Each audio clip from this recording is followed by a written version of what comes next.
Рахмат, Чыңгыз мырза, мына 4-чү беренесинин 2-чи пунктун карасаңыздар, муну да биз талкуулаганбыз болчу. Эгер мен жалпак тил менен айтып берейин да, эгер ошол өкмөттүн тизмесине бир жеке объект кирип калып, анан ошол жеке объекттин ээси ошол объектти сатам десе, сделканы недействительным признавать этип коет өкмөт. Туурабы?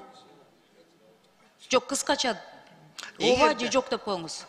Ооба. Мен эрежесин айтып Жок. Ооба же жок. Кыскача эле айтсаңыз, турады.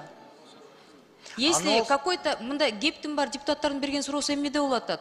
Тизмени өзүңөр түзөт экенсиңер. Ошол жака жеке объект мисалы өкмөт киргизип койсо, ал жеке объекттин ээси сатам деп чыкса, сотто кийин бул мыйзамсыз болуп чыгат деген таристе ошондой суроолор бул да болуп атат да. Эгерде өкмөткө сунуштабай туруп сатып ийсе, анда сот аркылуу первоначальный статусуна келтирилет. Бул биринчи. Экинчиден, эгерде өкмөткө сунуштап бир бааны өзү белгилейт, ошол баа менен сунуштайт, өкмөт тарабынан жок бул баа менен сатып албайбыз деп чечим кабыл алынса, эгерде ошол ишкер ошол баадан ылдый сатып ийсе дагы сот аркылуу кайта ордуна коюлат. Эки гана случайда. Кеп эмнеде болуп атат? Кеп ошол тизме деген мыйзам менен аныкталса жакшы болмок деген суроо депутаттардан түшкөн ошол болот атат. Бул комитеттен деле билесиздер, биз талкуулаганбыз. Эмнеге күмөндөр болгон ошол да.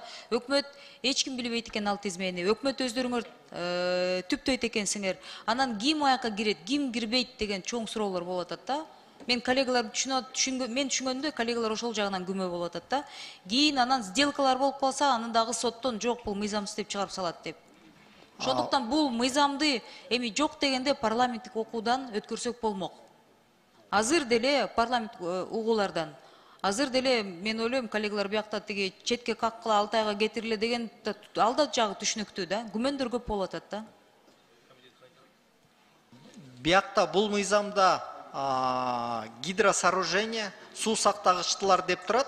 Бул понятияга, азырынча.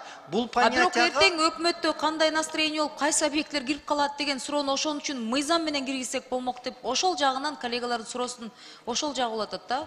Же биротоло бул мыйзам менен кошо тизмени алып келгиле деп биз комитеттен деле сураганбыз да.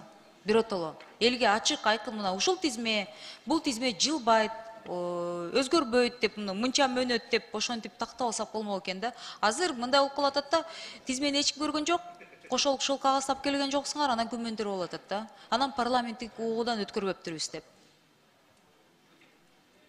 Анан Данияр Эрмекович, урматтуу коллегалар биякта эми четке каккыла, артка жибериле, анан Алтайга жибериле. Мен мисалы эми алар парламент чечсин, ал жагын деле түшүнүп атам да. Бирок жок дегенде парламенттик угуулар өтсө жакшы болмок да.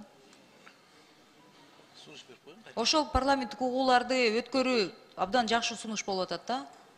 Нурбек мырза, эми сиз алып баруучусуз, биякта комитеттин төрагасы отурат, мен да комитеттин мүчөсүмүн. Буну комитеттен деле көп суроо берип айтып сурандык элек тизмени кошуп алып келиңиздер. Депутаттарда деген бүгүнкү күндө күмөн ушул жактан чыгат. Мурда тигилер жок болчу, азыр жеке менчик объектилерди өкмөт каалаганды киргизип алып туруп, анан каалаган ээси сатам десе дагы сата албай калат деп, мындай элде ошондой түшүнүк болуп атат азыр. Мына коллегаларда деле ошондой түшүнүк болуп атат да. Каалаган тизме каалаганча кирет экен, өкмөт каалагандай алып туруп. Рахмат.